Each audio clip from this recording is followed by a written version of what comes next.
New UFC welterweight champion Islam Makhachev has recently come out saying that if he were to be able to pick his first title defense, he would want former champion Kamaru Usman. Now, myself as well as many others in the MMA fan base strongly disagree with this fight.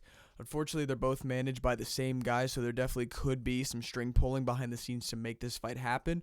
Personally, I think this would be false legacy for Makhachev, but we're going to get into that today. We're also going to get into who maybe the rightful contender of the welterweight division is. But before we jump in, I want to say thank y'all so much for the support I've gotten so far. If I could ask one thing, if y'all could just like and subscribe, it really helps the channel grow. It helps me reach a bigger audience, and I'd love to grow, a community around this type of content. It's really fun for me to do. It seems fun for y'all to enjoy with the engagement I've been getting. I've been getting a lot of feedback on my videos thanks to the guy who mentioned the audio problem. I think this should be fixed. I've spent like the past hour messing with it. But yeah, we're going to go ahead and jump in right in. Islam Makhachev says he wants more welterweight title defenses than Kamaru Usman, who has 5. But he wants it to start with Usman saying this. Second belt, defend maybe more than Kamaru, and to become Hall of Fame. And that's it. Great aspirations for him. That'd be tough getting more than 5 title defenses at the age he is. I think he's 32, 33. He'd have to really be active, and he's not known for being active. And there's no way he'll do a training camp or take a fight during Ramadan, I think. So I'm not sure if those aspirations will be true. I could see him retiring after 1 or 2 defenses if he's able to do that. But I don't like this fight. Kamaru Usman is coming off a win over Joaquin Buckley, but Joaquin hasn't shown himself to be a top 5 guy. And Kamaru is not only coming off of 1 win over Joaquin Buckley, before that he was coming off of 3 losses, one of which being by brutal knockout finish, the other 2 being by dominant decision. Actually, I take that back. He arguably beat Hamzat, but Leon Edwards knocked him out cold and then proceeded to win, I think, most of, if not all, rounds in the rematch, just doing the right things, beating Usman. So while Usman's an accomplished guy, I think he needs one more fight to cement him next for a title shot, because he got the immediate rematch with Leon, and that didn't go well. And I don't think a win over Joaquin Buckley just means you get a title shot. If that was the case, then I feel like a lot of other guys should have gotten title shots already. But the unfortunate thing is these guys are both managed by a guy that I don't like, Ali Abdelaziz, who says Usman is next. Everybody needs to relax with this smug emoji.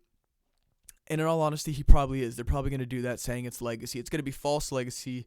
We're going to look back on this and saying that guy wasn't deserving at that time, and that win doesn't have as much weight as we give it. And then, we got to discuss the GSP, and then is he better than Usman? Just, the kit and caboodle of what MMA fans go through on a daily basis with these discussions. But we'll just go ahead and talk about some of the contenders who are rightful and who aren't rightful, and what they're going through. Like this guy. This is a tweet more so about what Joaquin Buckley has to say about Shavkat. He's calling a lot of people out. He called out Hamzat, putting money down to say if he wouldn't shoot. But Shavkat says, "You are delusional. I'd rather fight the guy who just whooped you more than waste time on you, kid. You can be my third option, big mouth." Now, I get it. I don't think Shavkat needs to look as far down as Joaquin Buckley for his return fight, but he does not get a title shot on his return fight back. I understand he's had time off due to injury, and then unfortunately his wife and child got into a car accident, which they, thank God survived. But it's still a lot of time off. You need to come back and prove that you're a worthy one in the division. And I don't think he's ready for a title shot, despite how good he is. He needs to come back and remind us that he's good. He's got to show that he still has it after, over a year off with ankle surgery, I think it was, foot surgery, something like that.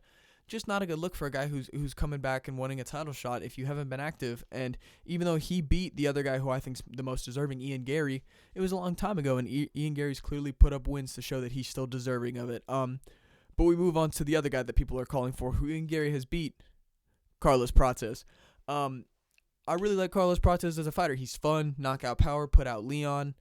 But he knows it here. I'm the easiest fight for Islam because Kamaru Usman, he's a badass. He's already damn good at wrestling. I'm the lightest guy. I get taken down the most. Come on, fight me. It'll be easy for you. He's joking. If Makhachev picked that fight, I'd still say that this is undeserving. I mean, it's fun.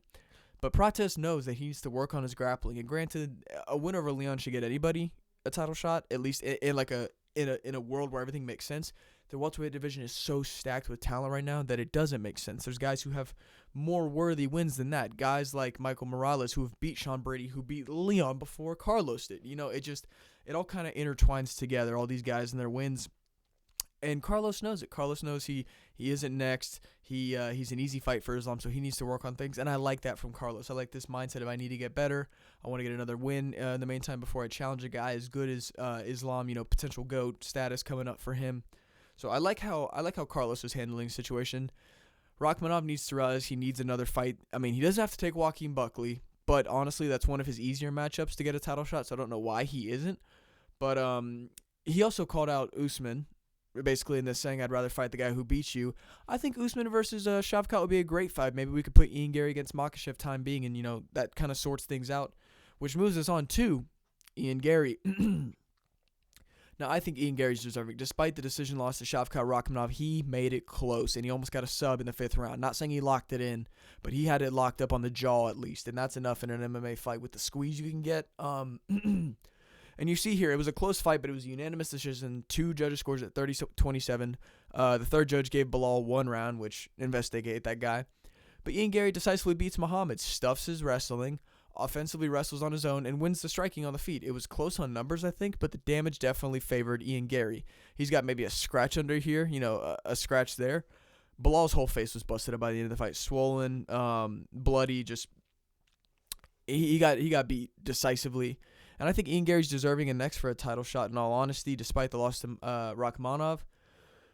And then we have to talk about the dark horse of the division, Michael Morales, who beat arguably the number 1 contender. Dropped him. Didn't put him out cold, but it would have happened anyway. Beat him nasty by TKO, and he's a big guy. He looks like a middleweight when he got in there with Brady. And Brady's big. Brady's like 6 foot, which is the average welterweight height. But Morales is like 6'2", 6'3", and he fills out his frame. He's big. He looks like a superhero character. I mean, the guy, names himself, or he dresses up as Michael Morales from Spider-Man, but then he also does zesty stuff. And I think that'd be a tough win, or a tough fight for Makhachev, especially with the zesty part, but nobody's really calling for his title fight aspiration. I'm not really calling for it. I think he can get one more win in the meantime. Granted, Brady is a good win, but we saw that maybe his win over Leon wasn't as defining as Carlos did it, just as well, if not better. I think the sub was good, but he didn't put any damage on Leon, so that just shows how good Prates is at landing that shot and having the power behind it. So, I mean, Morales is really up there, but I don't think anybody's, championing him as the next guy to beat Makhachev. I really think Ian Garry has one of the best chances. He has good takedown defense. He has snappy striking. He's smart. He has good IQ. He's going to figure things out. He doesn't get injured too often in fights. So I could definitely see him giving Makhachev a tough fight. Maybe not winning, but I think just the most deserving and most sense-making fight of the welterweight division against a guy like Makhachev. Carlos Prates knows the truth. He's not ready for it. I don't think he deserves it. Even though he beat Leon arguably better than Morales, Brady, we've seen that Leon's been on a losing streak, so you can't really put weight into that win as much as you would if Leon was on a winning streak and he snapped it. Shavkat needs to come back and get another fight in, and then he's good to go for a title shot wherever we're at then. But unfortunately, this is probably the fight that's going to be made, and I don't want it to be, but I could definitely see it happening. Usman's got legacy, and the UFC picks and chooses when to respect the guy's legacy. They gave Stipe a BS title shot, but didn't even give him a retirement package. They plucked Dan Henderson out for Michael Bisping back in the day, and it was a close fight. Like, it's just that the UFC is going to do what they want to do, and I could 100% see them doing this to add to Makhachev's legacy. He beat the former 5-time UFC welterweight champion. By the way, he's like 38 with bad knees and was 1-3 in his last 4. They're not going to mention that because the casual fan base isn't going to look that deep, which I get it. From a company point, I get it. It just sucks as a fan of the sport to see this treatment. We're seeing it at the 45 title picture about how popularity gets you the fights, but I don't know if that's necessarily 100% true. That's a conversation for another day. But I'm going to go ahead and wrap up the video here. Thank y'all so much for watching. This is really a precarious situation in the 170 division. I think matchups should be able to make themselves, but the UFC is probably going to skew it by doing this dumb super fight, which skews the timeline again, and it log jams welterweight. And Armand single-handedly ruined 155 and 170 by pulling out day of.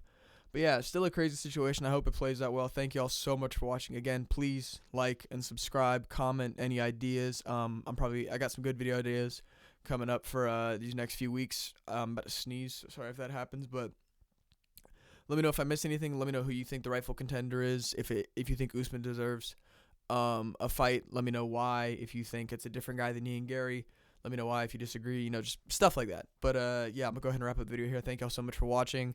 Let's hope that they don't go through with these shenanigans, but it is what it is. I would talk about the fight going on tonight because it's the final fight of the year, Manel versus Cop. Royval versus Cop. But I'm going to schedule this video to drop after that. I'm going to try to get my, it doesn't even matter. I don't know why I'm telling y'all this. That video is going to be out before this one is. See ya.